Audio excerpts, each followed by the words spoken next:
Hi everyone. It has been quite a long time since my last video, but I had my German test and I had this extensive learning. And today we continue our practical data science series where I highlight the fundamental concepts related to how to fathom the business use cases, challenges, and solutions behind the machine learning landscape. We are not concerned over pest AI, algorithm, or any neat graph. We are into the analytical skills that companies expect from a data scientist candidate. This video defines supply chain team responsibilities and a remarkable strategy called the Bullwhip Effect on helping e-commerce organizations, especially mega sites like Booking.com, to get billions of revenue each year. For the sake of engagement, ensure to like, subscribe, comment, and share. Without further ado, let's get started. Supply chain team. So this team focus on capturing users' needs and preferences, and it's a crucial team in e-commerce organization. The team works with different other teams, such as marketing team, etc., to help for marketing team example to help them maximize user acquisition. And they can also work with data science team in establishing clear business goals. And on top of that, like help to build and transition vital AI models into production phase. Supply chain investigate any business opportunities and can be the glue that interacts with different teams and solving business challenges. And they have multiple responsibilities. When we talk about Booking or Trivago use cases, they are mainly related to demand forecasting, such as rooms availability, hotels and users churning rate, finding geographical opportunities, and hotels and users acquisition. When it comes to finding geographical opportunities, we are concerned in maximizing our exposure. What I mean by that is like to understand the market and understand the users and the location and the preferences of the users in this market and rank and compare our analysis or our ROI, our main KPIs to the competitors' business metrics. So we can know if we are doing good, very good, or we are on average. The bullwhip effect. So before we dive in, again, my focus of this video and presentation is on Booking and Trivago or any hospitality e-commerce service. Okay, as I want to highlight how the strategies or phenomenon are related to this business in specific, and I will focus on the peak seasons. Sometimes in quarter 4, where it's Christmas and long holidays, or in even in summer vacations. So I will be focusing on peak seasons. Okay, where are long holidays, crowded airports, packed hotels, and volatile weather. Okay, it's the perfect storm and the sweet spot to see the supply chain concepts in action. And it's important to highlight that the bullwhip effect is not a strategy, it's a phenomenon, something that happens to companies, often without them realizing it.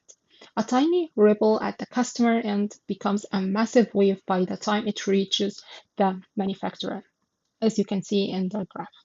Why this happening, the bullwhip effect? It depends on multiple cases. It can be of the company size and delayed demand signal or overreaction. So companies react to perceived demand, not actual demand. Demand signals arrive late. By the time a large company responds, the trend has already shifted. The user preferences are already shifted to a new direction. The larger the organization, the slower and more constrained its ability to move. Look at OTAs or online travel agencies perform that can operate better than mega sites such as Trivago or Booking in hectic seasons like Christmas. There on another situation is the scale problem. Small OTAs can detect and respond to market fluctuations faster because they have small teams, tight feedback loops, faster reactions to what the market is actually doing. On the other hand, mega sites carry the weight of their own size. And practical case is that Booking handles users' requests, especially in the most volatile demand season of the year, when airports are crowded, hotels are fully booked, weather is unpredictable, It's a perfect condition to observe the bullwhip effect in action. There are causes that can lead to the bullwhip effect. Number one, multiplier, order patching or patch size, shortage hunting ghost, pricing instability, and finally, lead time variance. We will break down each one of these attributes that can cause a bullwhip effect and offer some solutions in the next slides. The multiplier. So the concept in action when Booking.com reacts to the user's searches rather than the completed bookings. This can lead to the model to be more sensitive. So Booking keeps rooms availability stock. So this is a practical example. Imagine we are in November 4th, and Booking decided to have inventory for a specific hotel for the next 4 weeks.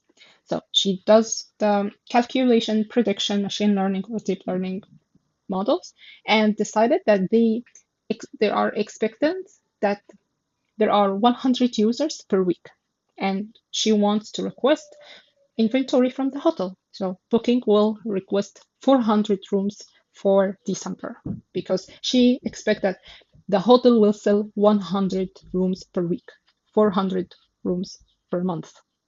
On the other hand, after she Booking requested from the hotel, there is the news that there is a lower chance of snowing.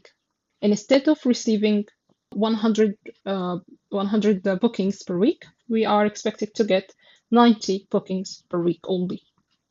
So the model about the upcoming reservation are expected 90 rooms to be reserved, confirmed, not 100. Then, as a balance procedure, Booking will request on week 5 50 rooms instead of 100. And this massive shift can make the hotel manager worried. When Booking requests only 50 rooms on week 5, on the first week of January, instead of 100, this is a great shift. The hotel manager point of view, the math is not mathing because in December and January, it is expected that Booking will get 400 for December rooms and 400 rooms for January. But on week 5, on January 1st, Booking requested only 50 rooms. I created this table to help you navigate this example. User demand is expected to be 100, but after the shift, after the snowing, the lower percentage of snowing, it is 90 users only. So percentage change is 10%, something doable. Then inventory target, instead of 400 rooms per month, now it's all needed just 360 rooms per month. Again, percentage change is minus 10%, still doable. But on week 5, first week of January, expected to get 100 rooms reserved, but only now Booking is only request 50 rooms, 50% slash. This is a massive decrease. And I have created, so the third week is requested 400, but on week 5, January requested only 50 rooms, only as an inventory. And this is normal because it's a correction procedure. We have 40 rooms available from week 4 of December, plus the 50 rooms requested on week 5. So we are back on 90 rooms on January, and this is like a procedure correction. Another cause or another thing that can cause bullwhip effect is order patching. Imagine that the hotel manager receives 10 confirmed reservations requested versus 30 confirmed reservation requests. The bigger the patch size, the longer processing time to review and confirm, the longer to process payments to Booking. In the meantime, there are chances that the hotel's data is not updated on Booking or the hotel itself. So we have Booking that sent the confirmed reservations to the hotel, and we have the hotel that processed the payments and ensures to give Booking the margin, their 50% or the 20% of the confirmed reservation per user. Then we have the pricing instability. How this works. So there are common strategies that we see it a lot with websites such as Trivago Booking or other OTAs, such as surging pricing, flash sales that's used by these websites. And the primary goal of these strategies is to push the user to make up his mind and make reservation in much shorter period of time. These erroneous price fluctuations create fake demand spikes. How so? When the hotel set a fixed rate per room, period. This creates a predictable demand, which is the perfect companion to the hotel manager to track the reservations and track all the demand and supply. With our fourth cause that can lead to bullwhip effect, shortage hunting ghost. In summer peak season, users might tend to overbooking with the small cancellation fees or free cancellation fees because everyone wants to lock in a spot. This can lead to false reservations. All happens when websites increase the price of a room a few hours after the user viewed the hotel room and their specification. Give the user the assumption of racing to secure his place, or showing the user a panel such as a few rooms are available, hurry up. The business impact of that is gross booking, cancellation rate, margin trap. And let's start with the first one, which is gross booking. So the hotel manager receives positive notification as the gross booking to the rooms. Everyone wants to secure a spot. And that go along with high occupancy rate. But with the gross booking, there's also a higher chance of cancellation rate. And that can lead to the margin trap because the hotel sees 100% occupancy. So they stop paying for premium visibility on Booking or Trivago, etc. But the cancellation rate hit and they are left with empty rooms and no time to remarket them.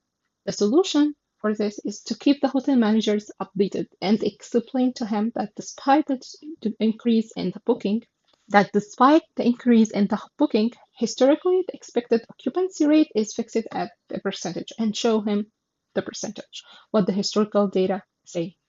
And finally, with the final cause, lead time variance. Operation lead time confirms the user request after he completes the reservation, and booking sends the user's confirmed reservation. But still, this is a doable process because when the hotel handles one request at a time, this is good. It can be so fast and the lead time is low.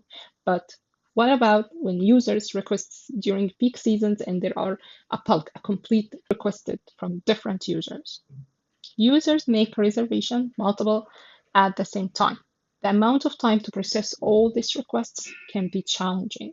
In peak seasons, when the hotel receives many confirmed reservations in a bulk, it takes time to confirm the inventory, availability, payments, processing, responding back with the confirmation or availability. Let's talk about the vicious circle here. Starting with supply constraint. The hotel is slow to respond back to booking to confirm the user reservation. So that leads to longer lead time. As a user, the booking shows that the confirmation may take 48 hours. More bookings because the hotel couldn't confirm yet. The user usually makes another reservation just in case with a free cancellation option. More orders on the way. From booking perspective, it monitors the doable bookings by users and put more pressure on the hotel, the first booking reserved. And that gets us back to supply constraint. The hotel is now overwhelmed by emails and get even slower at responding. And that's it for today. Thank you so much for watching my video and subscribe for more meaningful content, like and share and comment. Thank you and I see you in the next video. Bye.